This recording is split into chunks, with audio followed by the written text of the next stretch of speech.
Eu quero cumprimentar a todos nessa manhã com a graça e a paz do Senhor. Amém, meus irmãos? Vamos elevar a Deus o nosso pensamento, o nosso coração, agradecê-lo por essa manhã de domingo. Hoje é o dia que o Senhor fez. O salmista diz, alegremo-nos nele. Então, cada dia que o Senhor fez é um sinal de que a misericórdia se renova sobre as nossas vidas. E quando isso acontece, nós de fato precisamos nos alegrar. Aos irmãos e irmãs que nos acompanham de seus lares, que Deus possa alcançá-los, que Deus possa também abençoá-los de um modo muito especial. Vamos fechar os nossos olhos, inclinar o nosso coração diante do Senhor e pedir uma bênção dele para essa manhã. Pai, no nome de Jesus, nós somos gratos. Gratos a Ti, Senhor, pelo Teu amor. Gratos a Ti, Senhor, pela Tua bondade. Gratos a Ti, Senhor, pelo dia que o Senhor nos concede. Hoje é o dia que o Senhor fez. Nós estamos alegres por estarmos vivos nele. Hoje é o dia que o Senhor fez. Nós estamos alegres pelo privilégio que o Senhor nos concede de, nesse dia, podermos dedicar alguns momentos da nossa existência para escutar a Tua palavra. A Tua palavra é viva. Tua palavra, Deus querido, é eficaz. A Tua palavra é poderosa, Senhor. E todo o tempo que nós dedicamos a ouvi-la, todo o tempo que nós dedicamos a aprendê-la, é tempo de investimento para as nossas vidas. Ajuda-nos, Deus, a entender a Tua palavra. Ajuda-nos, Senhor, a perceber com clareza a Tua vontade para as nossas vidas, através da exposição da Tua palavra. O salmista quem diz que a exposição da Tua palavra traz luz, ela ilumina as nossas mentes, ela ilumina os corações dos simples, ela ilumina os passos daqueles que confiam em Ti. É por causa disso que nós estamos aqui nesta manhã, Senhor. Abre o nosso entendimento, abre o nosso coração.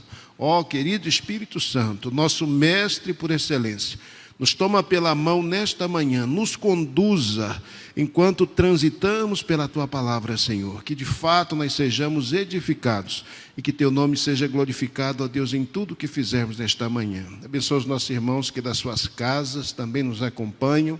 Que a misericórdia, Deus vivo, se estenda poderosamente sobre cada vida. Em nome de Jesus. Amém. Amém. Amém. Muito bem, vamos dar sequência à nossa série de estudos.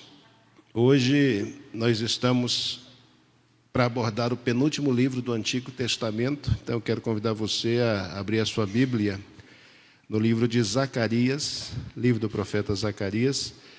Zacarias é o último ou penúltimo livro do Antigo Testamento. Então daqui a 15 dias, a 2 semanas, nós vamos estar encerrando a nossa série de estudos no Antigo Testamento, para, em sequência, darmos continuidade ao nosso projeto através da Bíblia, livro por livro, começando então o Novo Testamento de Mateus e seguindo com a graça de Deus até alcançarmos o Apocalipse. O pastor já compartilhou com a gente aí há 2 semanas atrás que esse dia vai ser um dia festivo, né? Então, interessante essa história do festivo, porque eu não disse isso para vocês na semana passada, mas o nome Ageu significa festivo.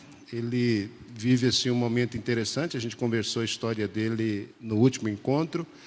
É momento de restauração, é momento de despertar para a obra, para o trabalho do Senhor. É momento de reflexão, é momento de trabalho, de muito esforço. Mas um trabalho e um esforço que Ageu, Zacarias e Malaquias vão dizer que Deus vai recompensar poderosamente. E quando a gente sabe disso, que Deus nos chama ao trabalho, nos chama a esforçar-nos, garantindo que Ele vai estar conosco, garantindo que Ele vai estar entre nós. E quando a gente assume essa postura, o resultado disso é bênção da parte de Deus. E a reação que geralmente a gente tem é a geração de festejar, né, de nos alegrarmos. Então nada melhor que finalizar o Antigo Testamento de fato festejando, dando graças ao Senhor pela caminhada que Ele nos deu, dando graças ao Senhor pela revelação que foi dada gratuitamente a todos nós aí no Antigo Testamento e suplicando a Ele que continue usando a sua palavra para nos abençoar. Então eu quero convidar você a abrir a sua Bíblia, Zacarias capítulo 1. Nós vamos ler os 6 primeiros versículos deste capítulo, Zacarias capítulo 1. Nós vamos ler dos versos de 1 até o versículo 6. Então, a gente vai ler os 6 versículos desse livro, penúltimo livro dos profetas menores, penúltimo livro do Antigo Testamento, que é o livro de Zacarias. Capítulo 1, nós vamos fazer a leitura dos versos de 1 a 6. A palavra do Senhor diz o seguinte: no 8º mês do 2º ano de Dario, veio a palavra do Senhor ao profeta Zacarias, filho de Baraquias, filho de Ido, dizendo: o Senhor tem estado em extremo desgostoso com vossos pais. Portanto, dize-lhes: assim diz o Senhor dos Exércitos, tornai para mim, diz o Senhor dos Exércitos, e eu tornarei para vós, diz o Senhor dos Exércitos. E não sejais como vossos pais, aos quais clamavam os primeiros profetas, dizendo: assim diz o Senhor dos Exércitos, convertei-vos agora dos vossos maus caminhos e das vossas más obras. Mas não ouviram, nem me escutaram, diz o Senhor. Vossos pais, onde estão eles? E os profetas, viverão eles para sempre? Contudo, as minhas palavras e os meus estatutos, que eu mandei pelos profetas, meus servos, não alcançaram a vossos pais? E eles tornaram e disseram: assim como o Senhor dos Exércitos fez tensão de nos tratar, segundo os nossos caminhos e segundo as nossas obras, assim Ele nos tratou. Amém? Nós vamos parar a leitura por aí. E a partir desse primeiro bloco nós vamos tecendo aqui algumas reflexões no livro de Zacarias. Zacarias não é difícil de contextualizá-lo no Antigo Testamento. Se você participou da última exposição que nós fizemos no livro de Ageu, eu fiz toda uma contextualização de Ageu, o profeta, desde que o povo retorna a partir de uma ordem de Ciro. Então eu fiz aqui ou pelo menos tentei, apresentar uma visão panorâmica de quando foi que Ageu desempenhou o ministério dele, da importância de Ageu para aquele momento histórico. Eu disse para vocês que Ageu foi o primeiro profeta depois do cativeiro babilônico. Foi alguém chamado por Deus, despertado pelo Senhor para um momento importante na história daqueles que voltaram do exílio. E ele foi importante exatamente porque ele foi chamado por Deus para profetizar no momento de extrema frieza e indiferença espiritual. Então o povo havia voltado com o propósito de reconstruir o templo, a casa de Deus. Tiveram lá desafios, dificuldades. Não quiseram enfrentar esses desafios e dificuldades, preferiram manter aquela postura vamos deixando aí no banho-maria até ver como Deus vai agir, como Deus vai operar. E a gente sabe que isso não foi bom para aqueles que retornaram. Então Ageu é chamado no momento em que o povo vive crise espiritual, vive crise material, vive crise financeira, a terra não produz, a maldição aparentemente paira sobre eles. E Ageu se levanta exatamente para isso, para chamar a atenção do povo e dizer que a situação em que eles se encontram, ela é reflexo, ela é resultado de uma postura que esse povo assumiu em relação a Deus, que foi aquela postura do distanciamento, que foi aquela postura da frieza espiritual, que foi aquela postura da indiferença em relação a Deus. Então, depois do cativeiro babilônico, nunca mais nós vemos o povo de Judá, que agora vai representar o Israel, sendo condenado por Deus por causa da prática da idolatria. Até o período anterior ao cativeiro babilônico, a idolatria sempre foi um problema para Israel. O cativeiro babilônico curou de uma vez por todas essa enfermidade, essa doença, essa praga, que era a prática da idolatria. Mas o que a gente percebe pós-cativeiro babilônico é que, apesar da idolatria ter sido abandonada, há uma postura desse povo em relação a Deus, e essa postura é uma postura de indiferença, de frieza espiritual, E pecado para Deus é pecado, seja ele a tipificação que possua. Então Deus tanto abomina a idolatria, como ele mostrou isso em períodos anteriores ao cativeiro, como ele abomina também essa postura, essa posição que alguém assume diante dele de indiferença, de tratá-lo ou de tratar as coisas vinculadas ou relacionadas a ele de qualquer maneira, como se isso não tivesse valor, não tivesse importância. Então Ageu se levanta nesse contexto, chama a atenção do povo para a necessidade de reconstruir o templo, desperta o coração daquele povo, chama eles a uma autorreflexão, aplicai os vossos corações aos vossos caminhos. O tempo todo, Ageu chama a atenção desse povo para refletir a respeito dos seus atos, das suas ações. E nós conversamos aqui em Ageu, no finalzinho do capítulo 1, que Ageu entregou a mensagem. Eu disse que ele foi um profeta que exerceu o ministério curto, as mensagens dele são mensagens que foram entregues num período de 4 meses, né? Então, durante 4 meses, os 2 capítulos que a gente tem lá no seu livro foram compartilhados ao povo.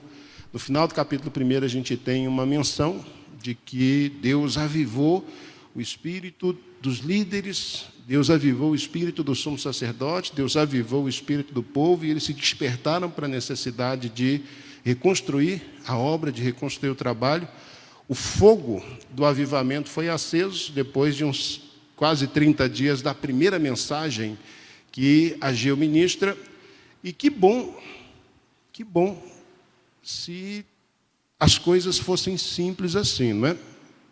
Quem aqui nunca experimentou um momento assim de avivamento, de restauração? De repente você está lá no chão, vem para a igreja assim desanimado, já tem muito tempo que a vida está vazia, que você já não tem mais aquele gozo, aquele prazer, aquela alegria de estar na presença do Senhor, mas num dado momento você vai para a igreja e aí você ouve uma palavra poderosa da parte de Deus. O clima é um clima em que a unção do Espírito é derramada de uma forma muito pessoal, muito especial. Você dá ouvidos à voz de Deus, você responde a esse chamado, a essa voz, a essa mensagem de forma positiva.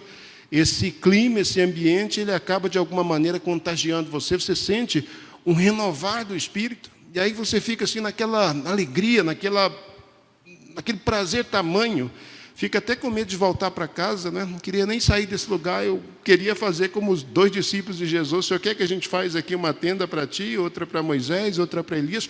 Está tão gostoso, está tão maravilhoso estar no Monte da Transfiguração, estar diante de Deus, perceber a presença de Deus, sentir a presença de Deus, experimentar a ação do Espírito Santo na minha vida, que eu tenho até medo de voltar para casa e de perder isso no caminho. E aí você experimenta isso e volta para casa, e no outro dia está feliz, e no outro está alegre, e na quarta-feira vem para a igreja e salta de prazer diante de Deus, e no domingo de manhã está aqui de novo celebrando, e no sábado também, domingo à noite aquela alegria. E aí você fica assim alguns dias nessa situação aí de quase êxtase por aquilo que você recebeu num dado momento. Mas tem uma coisa que a gente nunca, jamais pode se esquecer. A chama do avivamento, ela é acesa, ela precisa ser acesa. A palavra de Deus, a unção do Espírito Santo, o poder dele, é que faz com que essa chama do avivamento seja acesa. Ageu capítulo 1 mostrou isso para a gente. Nós não tivemos tempo para conversar sobre Ageu capítulo 2. Mas no capítulo 2 do livro de Ageu, mas a palavra hoje não é sobre Zacarias, mas eu estou falando sobre Ageu, porque se você entender o contexto de Ageu, você já entendeu a metade do livro de Zacarias. Porque os 2 profetizaram no mesmo tempo, com uma diferença de apenas 2 meses. Ageu entregou a primeira mensagem dele, 2 meses depois Zacarias entregou a primeira mensagem. Ageu encerrou o ministério dele 4 meses depois. 2 meses depois de ele encerrar, Zacarias entrega a segunda mensagem que a gente tem aqui no seu livro. Então eu estou comentando aqui sobre Ageu, porque a gente já tinha conversado sobre ele, mas se você entender o contexto de Ageu, você entende já a metade da mensagem de Zacarias, e aí você vai compreender o porquê dessas primeiras palavras de Zacarias que eu li com vocês e que eu vou me deter nelas enquanto nós estivermos compartilhando. Então, como eu estava dizendo para vocês, a palavra de Deus, o poder de Deus, a unção, que foi aquilo que aconteceu enquanto Ageu ministrou a mensagem, isso faz com que o fogo do Espírito seja aceso nos nossos corações, a chama do avivamento seja acesa. Mas essa chama do avivamento, que é acesa de forma extraordinária, Não é de você, não depende de você, não depende do que você faz ou deixa de fazer, depende de um ato gracioso, misericordioso de Deus. Através da palavra anunciada, através do Espírito Santo, agindo através dessa palavra, a partir desta palavra. Acender a chama, acender o fogo do avivamento, o fogo do Espírito. É uma obra que Deus realiza e que só Deus pode realizar. Agora, uma vez que Ele faz isso, nós temos a responsabilidade de manter a chama do Espírito acesa. Por que na nossa caminhada a gente experiencia isso? Momentos assim extraordinários em que a gente pensa, nunca mais eu vou sair dessa condição. Mas aí uma semana depois, 15 dias depois, um mês depois, a gente vê tudo isso desaparecendo de diante de nós e de repente nós voltamos àquela mesma situação, àquela mesma condição. Por que será que comumente na nossa jornada, na nossa caminhada, nós experienciamos isso? Isso acontece porque a chama do Espírito, ela precisa ser reacesa a cada manhã nos nossos corações. Isso não é uma obra que acontece simplesmente aqui no momento em que você foi avivado no culto. Ali é a hora que a chama foi acesa. Agora, daí por diante, há a responsabilidade da sua parte de alimentar essa chama. A cada dia, a cada manhã, essa chama precisa ser alimentada. E alimentar essa chama tem a ver com duas coisas. Tem a ver com esforço e tem a ver com trabalho. Esforço e trabalho. A G1 contou isso para a gente no final da fala dele. O Espírito acendeu o coração de todo mundo. Mas no capítulo 2 ele diz, esforçai-vos e trabalhai. E Deus vai estar no meio de vocês e vocês vão ser abençoados. Há algo que é responsabilidade nossa. Você não é capaz de acender a chama do Espírito. Mas você é responsável por manter essa chama acesa. Você é responsável por colocar mais lenha nessa fogueira para fazer com que essa chama permaneça acesa.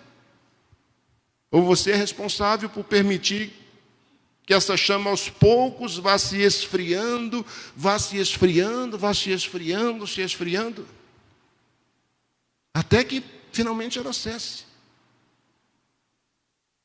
Ageu pregou, chamou a atenção das pessoas, o Espírito veio poderosamente sobre elas, se despertaram e começaram a fazer o trabalho. Mas eu volto a dizer, não é assim que funciona. Deus encheu o seu coração, Deus avivou você nesse momento, e agora você já tem azeite aí para o resto da sua vida e não precisa se preocupar. Não, tem que colocar mais azeite nessa lamparina. A cada dia, a cada manhã isso tem que ser feito. Isso é um trabalho diário, isso é um exercício diário. 2 meses depois que Ageu deu a primeira mensagem, que o povo foi avivado, e que eles puseram a mão à obra para começar o trabalho de reconstrução do templo. 2 meses depois que eles fizeram isso.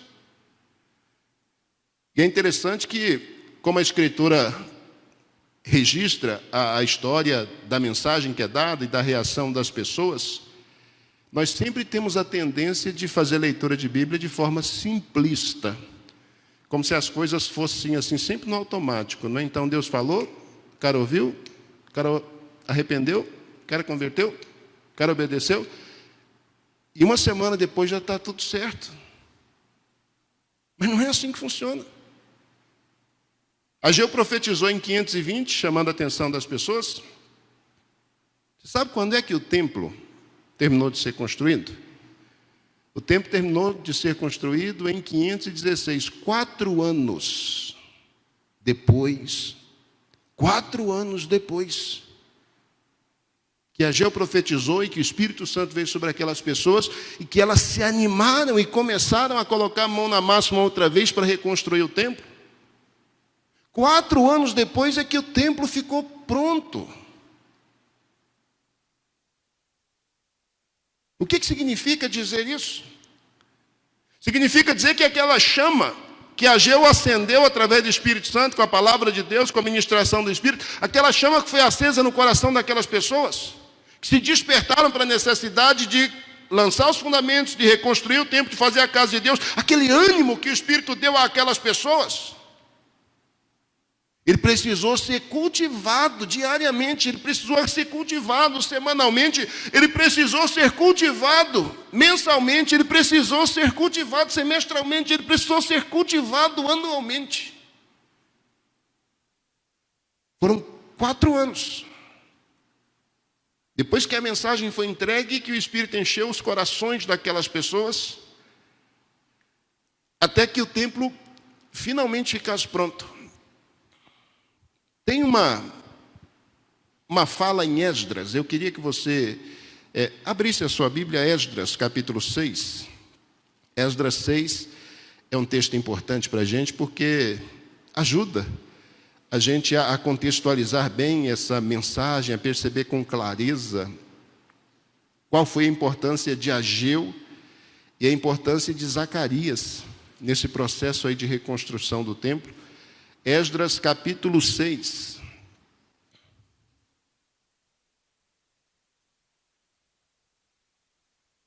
Versículos 14 e 15. Olha o que a gente tem aí, Esdras 6, 14 e 15. E os anciãos dos judeus, presta atenção, iam edificando e prosperando pela profecia do profeta Ageu e de Zacarias, filho de Ido. E edificaram a casa e a aperfeiçoaram conforme o mandado do Deus de Israel e conforme o mandado de Ciro e de Dario e de Artaxerxes, rei da Síria. Verso 15. E acabou-se esta casa no dia 3º do mês de Adar, mais ou menos março ou abril, que era o 6º ano do rei Dario. Quando a mensagem foi entregue pela primeira vez por Ageu, e aí a gente vai ver em Zacarias que é a mesma coisa, porque foi no mesmo ano, eles estavam no 2º ano de Dario. O templo foi concluído, o templo foi encerrado, foi fechado aqui, terminada a obra, no 6º ano do reinado do rei Dario. Então, 2 informações importantes a gente tem. Primeiro, o valor da profecia de Ageu e de Zacarias, como essas pessoas foram importantes, como essas pessoas foram fundamentais no processo de não apenas despertar o povo para a vontade do Senhor, que é reconstruir a obra, que é fazer o trabalho, mas como esse povo foi importante aí, esses 2 profetas, no processo de animar, de a cada manhã acender a chama nos corações dessas pessoas. Nós, enquanto seres humanos, a gente tem assim uma memória muito curta. A nossa memória, em relação a benefícios que são feitos a nós, a nossa memória é uma memória extremamente curta. A gente se esquece depressa demais. A gente deixa passar assim com muita rapidez os benefícios que nós recebemos. Por isso que o tempo todo a gente precisa ser lembrado, o tempo todo a gente precisa ser rememorado, o tempo todo a gente precisa ser despertado para quem nós somos, para quem nós éramos, para a situação em que nos encontrávamos, para a situação em que nos encontramos. O tempo todo a nossa atenção precisa ser chamada. Então, Ageu disse isso. Arrependam-se, o povo se arrependeu, o Espírito veio sobre eles, um grande avivamento aconteceu, e aí a ordem foi dada.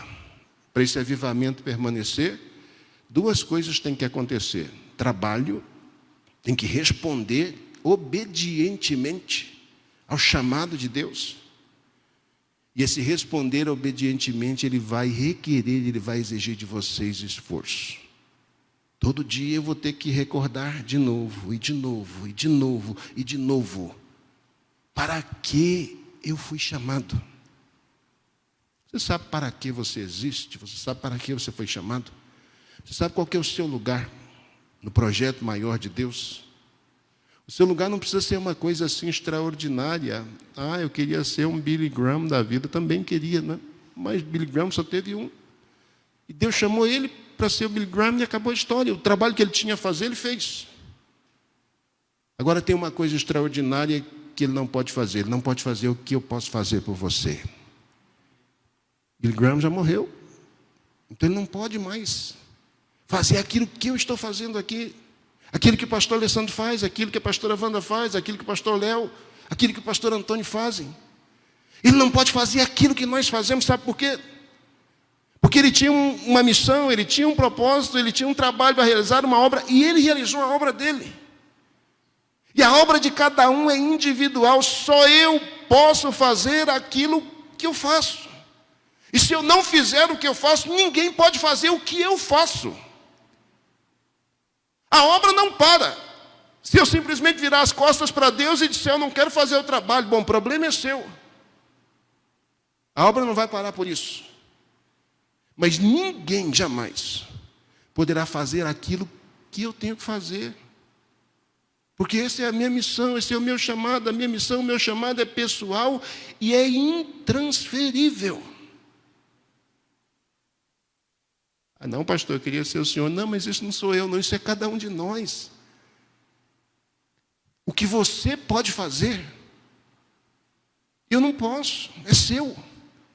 Seu ministério, seu chamado, a sua vocação, o seu serviço, seja ele que serviço for. Ele é seu, é o seu chamado, é a sua vocação. E a menos que você cumpra isso, a menos que você faça isso, ninguém jamais poderá fazer por você, ninguém jamais poderá substituir você, você é insubstituível naquilo que você precisa fazer. O que eu quero dizer com isso? Eu quero dizer que você tem uma missão e outra pessoa não pode cumprir a missão por você, outra pessoa não pode fazer o que você precisa fazer. Se ele entrar no seu lugar para fazer alguma coisa, ele não está fazendo o que você precisa fazer, ele está fazendo aquilo que ele tem que fazer, que é a missão dele. Veja o valor, a importância de nós reconhecermos isso. Ageu e Zacarias, os dois profetas, eles estão fazendo exatamente isso. A cada manhã é preciso recordar o povo. Vocês existem com um objetivo, vocês existem com um propósito. Deus os trouxe de volta, com um objetivo, com um propósito. Vocês têm aliança, vocês têm promessas. Eu acho tão extraordinário isso. Olha como começa aí o Zacarias, capítulo 1, versículo 1. No 8º mês, 6º mês foi quando Ageu profetizou, Zacarias no 8º. No 8º mês, 2º ano de Dario, então foi o mesmo tempo. Zacarias é o segundo dos profetas pós-cativeiro babilônico. Zacarias é o segundo dos profetas que conta o tempo a partir dessa ideia de que o tempo dos gentios já começou com o Império Babilônico. Então, no 8º mês do 2º ano de Dario, veio a palavra do Senhor ao profeta Zacarias, e aqui é dada a linhagem dele. Zacarias é de uma linhagem sacerdotal. Ele é filho de Baraquias, e aqui está filho de Ido, mas o filho de Ido é o Baraquias. No então a gente diria assim, Zacarias é filho de Baraquias e é neto de Ido. Ele é de uma linhagem sacerdotal. Neemias, no capítulo 12, quando descreve a genealogia lá, a relação de pessoas que vieram nessa primeira leva aí, nos 50 primeiros, 50 mil primeiros, ele descreve não apenas o Ido, que é apresentado aqui o avô, como o próprio Zacarias, como aqueles que participaram desse processo, que vieram nessa primeira leva. Ele é apresentado ali como levita, ele é apresentado ali como de linhagem sacerdotal. O Berequias, o pai, que é colocado aqui, ele não aparece lá na linhagem. Possivelmente ele teria morrido e o Zacarias teria sido criado pelo seu avô. Mas tem uma coisa interessantíssima quando a gente pensa aqui nessa geração, Zacarias, Baraquias e Ido. A gente já sabe, não é, que os nomes das pessoas no Antigo Testamento, muito mais do que nomes, eles são mensagens.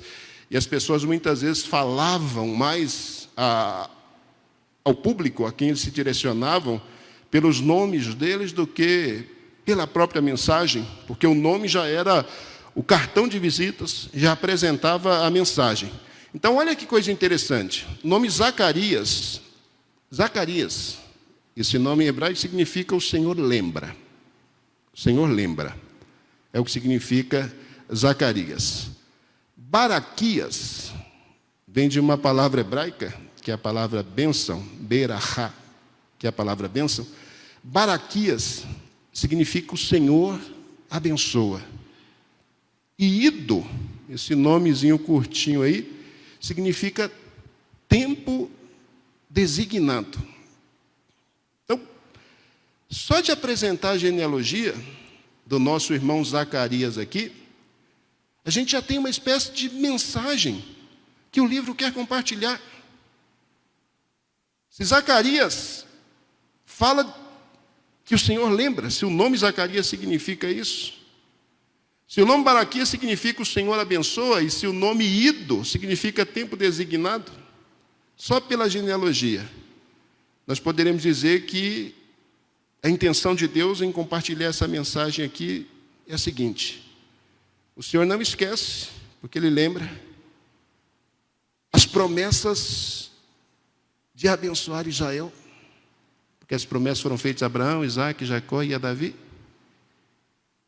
E Ele tem um tempo designado para isso. É lindo, gente. É lindo, lindo, lindo, lindo isso. Deus não esquece de abençoar o seu povo e Ele tem um tempo designado para isso. Esse é o Deus que Zacarias, é o Deus que é Ageu, é o Deus que Malaquias, é o Deus que é Abraão, que é Isaac, que é Jacó, que é Davi, que é Daniel. Esse é o Deus que essas pessoas serviram. É o Deus que não se esquece, é o Deus que se lembra. É um Deus pronto para abençoar, é um Deus que está sempre disposto a cumprir cada uma de suas promessas.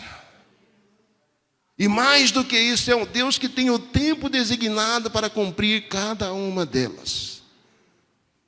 Se esse é o Deus que você serve, esse é o Deus que você serve. Então você tem essa garantia da parte dele. Eu não me esqueço de você, não me esqueço das promessas que fiz a você, e eu tenho o tempo certo para cumprir cada uma de minhas boas promessas direcionadas a você. É esse o seu Deus. É esse o meu Deus, é esse o nosso Deus. É esse o Deus que se apresenta aqui no versículo 1 do capítulo 1 do livro de Zacarias. Essas são as credenciais que ele apresenta ao povo. E por que é importante se apresentar a partir dessas credenciais? Os tempos não são tempos difíceis. É tempo de retorno, casa de Deus muito tempo abandonada. Agora que o profeta Ageu entregou a mensagem, o fogo do Espírito Santo começou a encher o coração das pessoas e eles puseram a mão na massa e começaram a fazer o trabalho. Mas não é fato que uma obra que leva 4 anos para ser feita, que ela tem um monte de empecilhos, de impedimentos, de dificuldades que naturalmente surgem no processo, e que isso pode desanimar as pessoas? Claro que é. Eu não disse aqui que o fogo do avivamento ele precisa ser retroalimentado a cada dia, a cada manhã, senão esse fogo se apaga. É exatamente isso que está acontecendo. 2 dias depois do povo começar a fazer o trabalho, 2 dias depois do povo iniciar a obra, 2 meses depois, Deus levanta Zacarias como profeta, envia o profeta Zacarias a falar a esse mesmo povo, a esse mesmo contexto. É Ageu e Zacarias profetizando ao mesmo tempo, profetizando ao mesmo povo. E Deus se manifesta a ele, ou a eles, exatamente a partir dessas credenciais. Não me esqueço de vocês, cumpro minhas promessas e vou abençoá-los. Eu tenho um tempo determinado para cumprir cada uma de minhas promessas.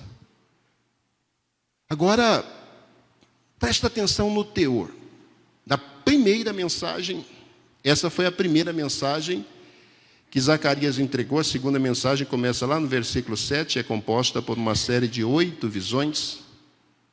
Mas veja o teor, presta atenção no teor da mensagem. Que Zacarias é ordenado a entregar a esse povo que há 2 meses atrás havia passado aí por esse primeiro avivamento. Olha o que Deus diz para eles, ó. O Senhor tem estado em extremo, desgostoso com os vossos pais. Portanto, dize-lhes, assim diz o Senhor dos Exércitos, tornai para mim, diz o Senhor dos Exércitos, e eu tornarei para vós, diz o Senhor dos Exércitos. É tão interessante, eu já falei com vocês a respeito desse termo, não é? Yavé Tsevaot, que é o Senhor dos Exércitos que aparece aqui. Em Ageu aparece dezenas de vezes. Aqui no livro de Zacarias, Zacarias tem 12 capítulos. Essa expressão hebraica, Yavé Tsevaot, é o Senhor dos Exércitos, Adonai Tsevaot, essa expressão aparece 53 vezes no livro do profeta Zacarias, nos 12 capítulos. E toda vez que Deus usa essa expressão, Senhor dos Exércitos, para referir-se a si, no período anterior ao cativeiro babilônico, quando ele dominava sobre Israel, ele era Senhor dos exércitos de Israel, era Senhor de todos os outros exércitos, potências, Senhor dos exércitos celestiais, Senhor de tudo. Isso fazia alusão a tudo isso. Depois que o povo caiu, pereceu, e agora o tempo dos gentios foi inaugurado a partir do Império Babilônico, Deus mais uma vez reforça essa ideia de que Israel de repente deixou de ser nação, deixou de ser povo. Deixou de ter alguma importância. Mas o Deus de Israel, ele permanece o mesmo. Ele permanece o Senhor dos Exércitos. Ele é o Senhor de Israel. Por isso Israel nunca pode se esquecer que ele lembra de cada promessa que ele fez de abençoar e que ele vai cumprir no tempo certo, cada uma delas. Israel não pode se esquecer disso. Mas ao mesmo tempo Israel precisa escutar isso uma outra vez. É o Senhor dos Exércitos, é o Senhor dos Exércitos, é o Senhor dos Exércitos. 53 vezes em Zacarias, é o Senhor dos Exércitos, é o Senhor dos Exércitos, é Ele quem está dizendo. O povo precisa escutar isso reiteradas vezes, para jamais se esquecer que apesar de eles estarem debaixo do domínio dos gentios, esse é o tempo dos gentios, é o 2º ano do rei Dario. Mas não se esqueçam que acima do rei Dario está o Senhor dos Exércitos. Ele é o Senhor. Ele é o Senhor da Babilônia. Ele é o Senhor dos Medo-Persas. Ele é o Senhor dos gregos. No capítulo 9, Zacarias, de forma profética, vai falar desse novo império que surge. Ele é o Senhor dos romanos, que um dia vai surgir, muito tempo depois de Zacarias. Ele é o Senhor da Coreia do Norte, Ele é o Senhor da Rússia, Ele é o Senhor do Brasil, Ele é o Senhor dos Estados Unidos, Ele é o Senhor dos céus e da terra. O domínio absoluto está em suas mãos. E o tempo todo ele reforça, ele chama a atenção do povo de Israel, aqui nesse momento em particular, nesse momento de aparente insignificância diante do projeto de Deus. Parece que nós não somos absolutamente nada. Parece que o tempo que a gente está reconstruindo é absolutamente nada em relação àquilo que nós já fomos no passado. Mas nunca se esqueça disso. É o Senhor dos Exércitos que está dizendo para vocês, que está falando a vocês, que está se dirigindo a vocês. E é tão impressionante que nessa fala que o Senhor dos Exércitos direciona ao povo, ele começa dizendo: eu fiquei extremamente desgostoso com os pais de vocês. A fala para um povo que está reconstruindo um templo, que certamente já começa a experimentar ali o esfriar do avivamento que Ageu, pelo Espírito Santo, acendeu nos corações deles, precisa escutar isso. Olha o que o Senhor está dizendo para vocês. Ele mandou dizer que ficou extremamente desgostoso com os pais de vocês, com as atitudes que os pais de vocês tiveram, com as ações que os pais de vocês tiveram. Pecado do distanciamento de Deus, o pecado da indiferença. O pecado é sempre contagioso. Contagioso. É preciso lembrar ao povo de Israel quem foram os pais deles.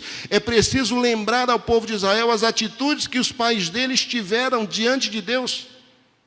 É preciso lembrar a esse novo povo avivado, a esse novo povo que está experimentando um mover do Espírito.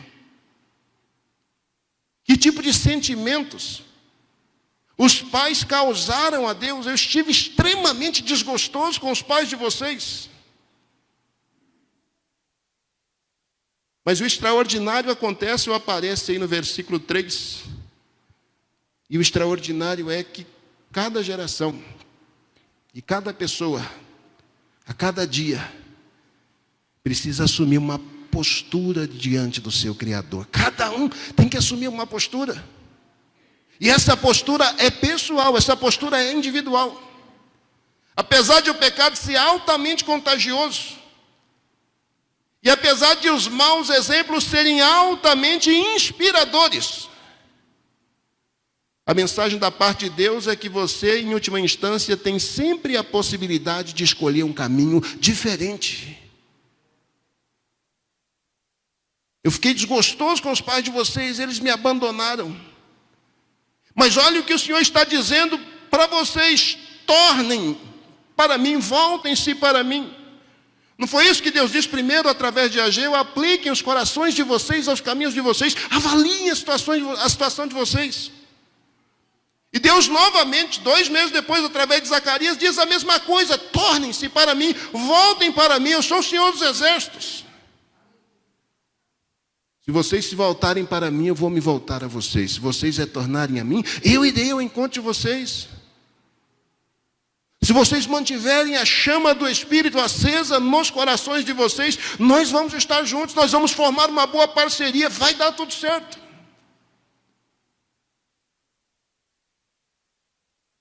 Mas eu volto a dizer, há sempre o risco de um coração avivado permitir que a chama do avivamento, que a chama do Espírito se apague.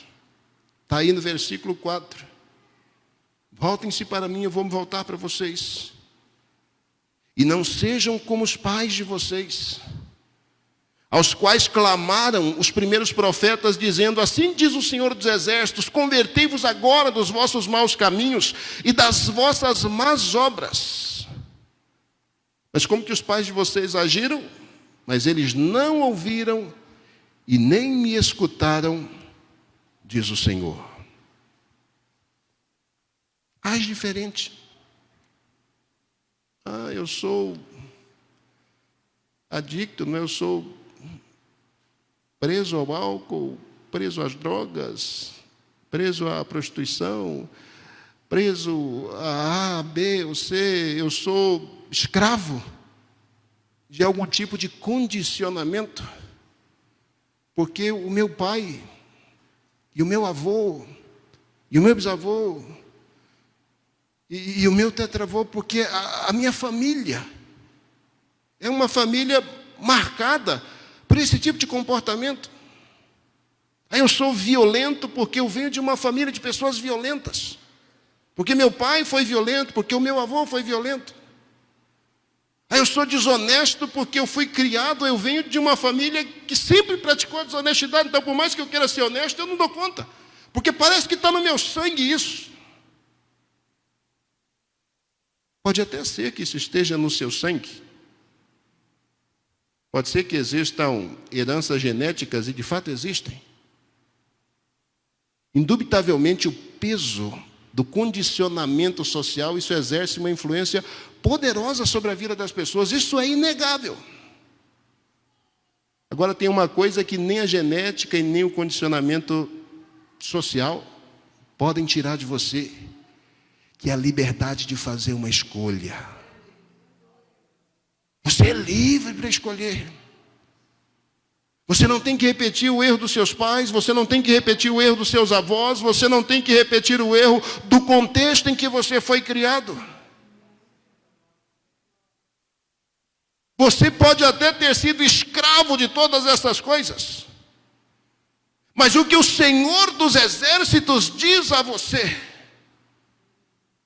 é que você não precisa continuar preso a esses condicionamentos. O que o Senhor dos Exércitos diz a você é que você é livre.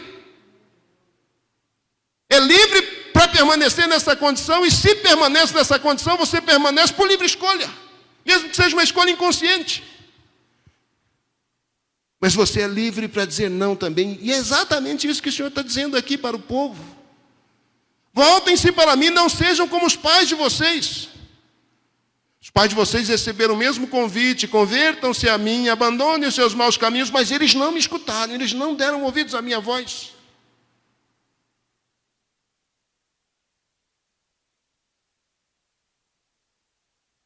Antes de dizer que eles são condicionados, eu fiquei aborrecido com os pais de vocês.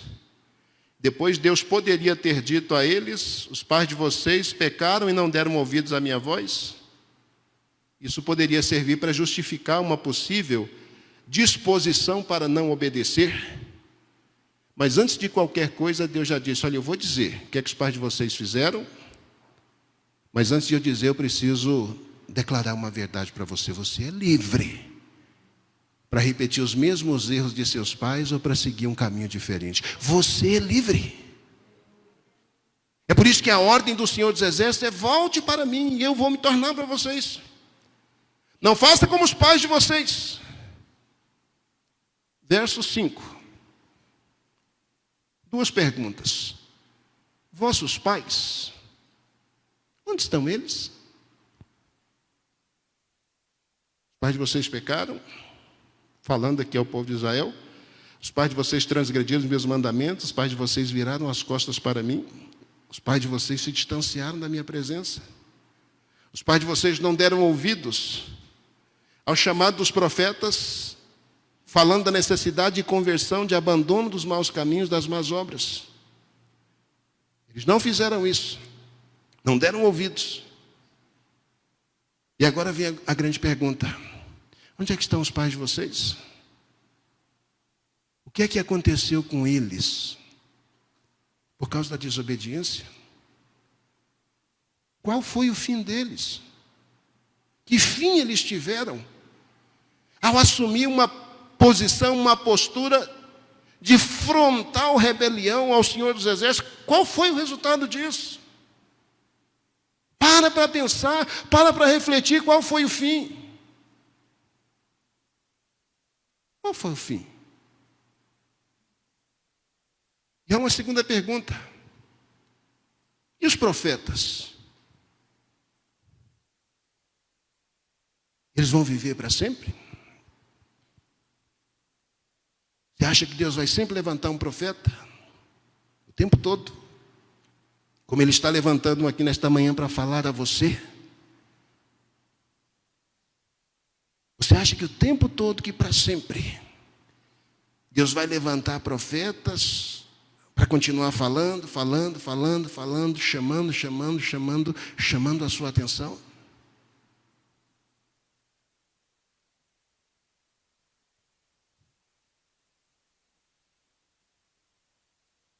Onde estão os pais de vocês? Vocês acham que a voz de Deus vai continuar ecoando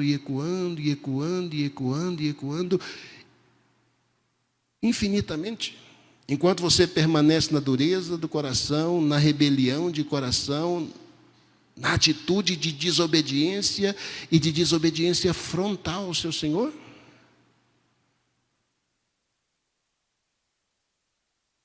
A resposta é dada. Os pais de vocês já morreram. Os profetas morreram também, foi embora. Tem Jeremias aqui, mas não tem mais Ezequiel, não tem Daniel. Não tem Isaías aqui mais. Os pais morreram, a voz profética também silenciou. Agora olha o verso 8. Contudo, as minhas palavras e os meus estatutos, que eu mandei pelos profetas, meus servos, não alcançaram a vossos pais? O que eu disse não se cumpriu? Eu disse através de Isaías, eu disse através de Jeremias, eu disse através de Ezequiel, eu disse através dos meus profetas. que os pais de vocês seriam punidos, que Judá seria destruída, que Jerusalém seria arruinada, que o templo de Deus iria se tornar pó e cinza. Eu disse através dos profetas que vocês seriam levados em cativeiro. Os pais de vocês morreram. Os profetas que disseram essas palavras morreram. Mas vocês pararam para pensar que as minhas palavras e os estatutos, as ordens que eu dei através dos meus profetas, que elas se cumpriram ipsis literis, elas se cumpriram literalmente. Cumpriu-se. Cada uma das palavras de Isaías e Jeremias, cada uma das palavras de cada um dos profetas se cumpriu integralmente. O que a Escritura quer dizer com isso? Ela quer dizer que eu e você somos transitórios, que eu e você somos passageiros, que enquanto eu e você estamos por aqui, a gente tem possibilidade de fazer escolhas e que Deus vai sempre enviar um profeta para falar a você, para chamar a sua atenção para essa realidade. Mas Ele quer que você nunca se esqueça que se você obedece ou se você desobedece, você passa. Mas a palavra dEle permanece. A palavra dEle permanece. Essa palavra vai se cumprir. E ela vai se cumprir literalmente em cada um dos detalhes. Cada um dos detalhes. As minhas palavras, os meus estatutos que eu mandei pelos profetas, meus servos, não alcançaram vossos pais. E eles tornaram e disseram, depois que tudo deu ruim, quando já era tarde demais, eles pararam e disseram isso aqui: assim como o Senhor dos Exércitos fez tensão de nos tratar, do jeitinho que Ele disse que faria, segundo os nossos caminhos e segundo as nossas obras, assim Ele nos tratou. Coisa mais triste que pode acontecer com uma pessoa, com um ser humano, é ele ser alvo da misericórdia, do amor, da graça, da bondade, do cuidado de Deus o tempo todo, de forma reiterada. E essa pessoa reiteradamente reagir de forma dura, não é? Endurece o coração, é insensível à voz, vira as costas para as múltiplas ofertas de graça e de misericórdia que são oferecidas. E sabe por que isso é a pior coisa que pode acontecer a alguém? É porque você passa, o profeta que foi o instrumento passa, mas a palavra permanece, a palavra se cumpre. E há um dia, se não neste mundo, mas na eternidade, vai haver um dia em que todos terão que se apresentar diante do seu Criador para juízo. Naquele dia, o ímpio perverso, aquele que receber sentença de juízo, ele vai ter que bater no peito e dizer, do jeito que Deus disse, que nos trataria segundo os nossos caminhos, de acordo com as nossas obras, do jeito que Ele disse que fez, ou que faria, Ele realmente fez, e nós não temos mais o que fazer em relação a isso. É lamentável, é triste. Então Zacarias entrega a mensagem ao povo, e junto com Ageu continua animando esse povo. Por isso que eles levam 4 anos para fazer o templo, e aí não para mais, né? Porque depois de uma dor dessa aqui, toma cuidado, porque vocês já viram aí o que Deus pode fazer. Mas não é só isso. Essas primeiras palavras aqui foram só as palavras para dar para a pessoa assim, o incentivo que ela precisa para reacender a cada manhã a chama do Espírito, a chama do avivamento no seu coração. É disso que a gente precisa.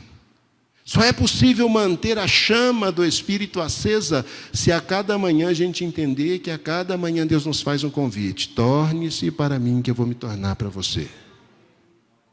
A cada manhã. A chama do Espírito só vai ser reacesa se a cada manhã nós entendermos que os nossos pais desgostaram extremamente a Deus. E que apesar das múltiplas investidas da parte de Deus, no sentido de que eles se arrependessem e se convertessem, eles não quiseram fazer isso. E que esse mal, ele é um mal que se alastra, e que se a gente não toma cuidado, a gente cai na mesma condição, cai no mesmo estado. Se a cada manhã a gente não acorda para isso, então fica difícil. Difícil entender que Deus lembra, que Ele se lembra de cada um de nós. Difícil entender que o Deus que se lembra é o Deus que abençoa, que cumpre cada uma de suas promessas. Difícil entender que há um tempo designado para isso. O resto do livro inteiro, e claro, que eu não tenho tempo para falar sobre o restante do livro, mas do capítulo 1 até o capítulo de número 6, nós temos 8 visões. É lindo isso. Olha o versículo 7. Aos 24 dias do mês 11º, no 2º ano de Dario. Interessante isso aqui, que no 9º mês, Ageu entregou a última mensagem. 2 meses depois, no 11º mês, Zacarias recebe uma visão da parte do Senhor. Ageu terminou a mensagem é trabalho, esforço, porque Deus está no meio de vocês. 2 meses depois, Zacarias recebe 8 visões. Essas 8 visões aqui ele recebe num único dia, numa única noite, Recebe, e aí não dá para a gente comentar. Quem sabe um dia a gente construir uma escola aí só para discutir o livro, como a gente fez aqui uma vez com Neemias. A gente de repente trabalha em Zacarias, e esse é um livro que valeria a pena, porque, exceção feita a Isaías e talvez a Salmos, Zacarias é o próximo livro messiânico do Antigo Testamento. Alguns chegam a dizer que Zacarias tem mais alusão ou mais menção, mais profecias vinculadas ao trabalho e à obra do Messias, do que inclusive os outros livros, o Isaías, o profeta messiânico, ou o livro dos Salmos, que fazem uma série de alusões ou dimensões à vinda do Messias. Então, do capítulo 1 até o capítulo 6, a gente tem um bocado de visões que o Zacarias tem. Cada uma dessas visões aí tem um propósito específico. As 5 primeiras visões são visões de consolação para o povo de Israel, fala de encorajamento, de livramento, de restauração que Deus vai fazer, de purificação, de investimento de poder, de autoridade. Então, as 5 primeiras visões que aparecem aí tratam disso. E as últimas 3 visões, que começam lá no capítulo 5, o rolo voador, e a mulher e o Efa, e depois a 8ª, os 4 carros, as últimas 3 fazem menção, alusão a julgamentos que Deus especificamente vai trazer a povos, mas que não vem ao caso no momento, a gente não tem tempo para isso. Eu só queria, antes de terminar, eu tenho acho que 1 minuto ou 2, e com 1 ou 2 minutos eu consigo fazer isso. Capítulo 1 a capítulo 6, são mensagens específicas para Israel, são visões que Zacarias tem, e essas visões elas são como uma espécie de parábolas do Antigo Testamento, porque elas são visões que são interpretadas pelo anjo. Zacarias tem uma visão, o anjo pergunta se ele entendeu, ele diz que não, e o anjo explica. Então, 6 primeiros capítulos têm a ver com o Israel desse tempo, dessa época, com o período de despertamento, de animar. Tem que fazer esse povo realmente terminar.